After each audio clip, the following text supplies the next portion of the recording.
Halo semuanya, di tengah kesibukan kita yang makin padat, kita tuh sering banget kan nyari cara buat nenangin diri. Nah, kali ini kita bakal coba gali gimana praktik spiritual dari Islam yang udah ada dari dulu, ternyata bisa jadi kunci buat kesejahteraan kita secara menyeluruh, bahkan di zaman sekarang. Pernah nggak sih ngerasain kayak gini? Kayak kejebak di rutinitas yang sama, yang bikin capek badan, pikiran, bahkan jiwa.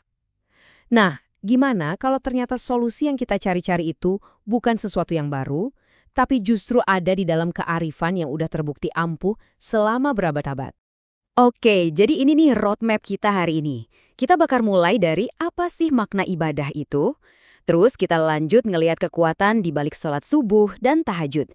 Gak cuma itu, kita juga bakal kupas tuntas kebiasaan-kebiasaan harian yang simple, tapi ngaruh banget. Dan gimana cara ngerangkai semuanya jadi gaya hidup yang lebih seimbang.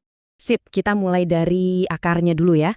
Jadi, dalam Islam, ibadah itu bukan sekedar ritual aja.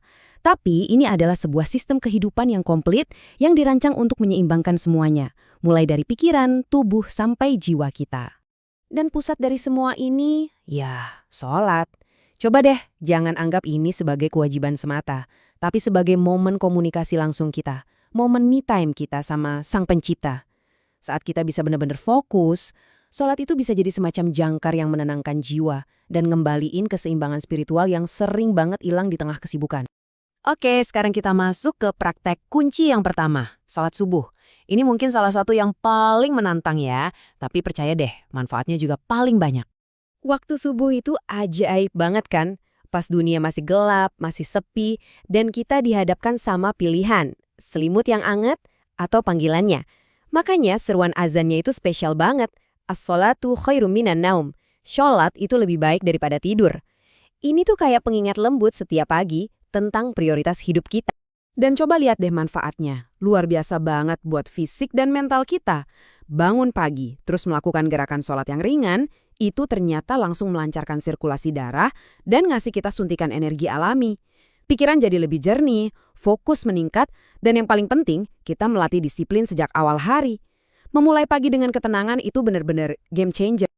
Kalau tadi manfaat duniawi, nah ganjaran spiritualnya nggak ternilai. Hadis ini tuh menggambarin betapa besarnya pahala sholat subuh. Coba bayangin, cuma dengan beberapa menit pengorbanan di waktu fajar, nilainya itu setara dengan kita ibadah semalam suntuk. Luar biasa banget kan? Ini ngajarin kita soal nilai sebuah niat dan waktu. Nah, dari pagi-pagi buta, sekarang kita geser ke heningnya malam, sholat tahajud. Kalau subuh itu tentang memulai hari dengan kekuatan, tahajud ini tentang mengisi ulang jiwa kita di saat semua orang lagi tidur. Al-Quran sendiri ngegambarin momen ini dengan indah banget. Lihat deh kaligrafi ayat ini.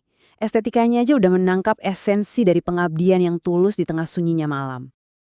Terjemahannya dalam banget. Lambung mereka jauh dari tempat tidurnya. Ini bener-bener gambaran yang puitis tentang orang-orang yang rela ninggalin nyamannya kasur buat sebuah percakapan intim sama Tuhan. Percakapan yang diwarnai rasa hormat sekaligus penuh harap akan ampunan dan rahmatnya. Tahajud itu waktu privat kita sama Tuhan, momen buat introspeksi, minta ampun, dan nyari kedamaian batin yang sesungguhnya. Katanya nih, orang yang rutin tahajud itu cenderung punya kontrol emosi yang lebih baik karena mereka melatih jiwa mereka di waktu-waktu paling tenang. Nah, selain sholat-sholat utama tadi, Islam itu punya banyak life hack spiritual kecil yang bisa kita lakuin sehari-hari yang kita kenal sebagai sunnah. Ini nih cara mengubah rutinitas jadi ibadah. Coba kita ambil contoh simpel ya, tidur. Sesuatu yang kita lakuin tiap hari. Tapi dengan ngikutin langkah-langkah yang diajari Nabi ini, berwudu dulu, bersihin tempat tidur, terus posisinya diatur, aktivitas yang tadinya biasa aja sekarang jadi bernilai ibadah. Ini tentang mengubah tindakan otomatis jadi sesuatu yang penuh kesadaran. Nah, ini nih ilustrasinya. Penyucian diri lewat wudhu dan mastiin tempat istirahat kita bersih. Ngomongin soal berbaring ke sisi kanan, ada satu amalan rebahan yang super spesial tapi sering banget kelewat, namanya ijtiba. Ini tuh sunnah Nabi buat berbaring miling ke kanan sebentar setelah sholat sunnah qobliyah subuh sambil nunggu iqomah. Jadi, bahkan momen istirahat singkat sebelum sholat wajib pun bisa jadi ibadah yang mendatangkan pahala. Keren kan? Sama juga nih pas kita makan dan minum. Tabel ini nunjukin gimana kita bisa jadi lebih mindful di setiap suapan. Mulai dengan nyebut nama Allah, pakai tangan kanan, dan minum dengan tenang, gak buru-buru. Jadi intinya tuh bukan cuma soal kenyang, tapi soal niat dan rasa syukur atas setiap rezeki yang kita dapat. Oke, sekarang gimana cara kita nyatuin semua kepingan puzzle ini? Yuk kita lihat gimana semua ini bisa membentuk sebuah blueprint buat hidup yang lebih seimbang. Nah, ini dia intinya teman-teman. Semua praktek ini dari sholat subuh sampai cara kita tidur itu bukan beban sama sekali. Justru ini adalah life hack spiritual buat ngasih makna di setiap hal yang kita lakukan. Ingat, amalan kecil yang kita lakuin terus-menerus, dampaknya bakal besar banget buat ketenangan jiwa kita. Jadi setelah kita ngobrolin semua ini, ada satu pertanyaan terakhir buat direnungkan. Dari semua kebiasaan baik yang sederhana ini, sunnah mana nih yang mau kamu coba hidupkan lagi mulai hari ini? Mungkin dari yang paling gampang, kayak minum dengan 3 tegukan, atau mungkin coba adab tidur yang benar malam ini. Pilih satu aja, dan mulailah perjalananmu menuju kesejahteraan yang lebih utuh.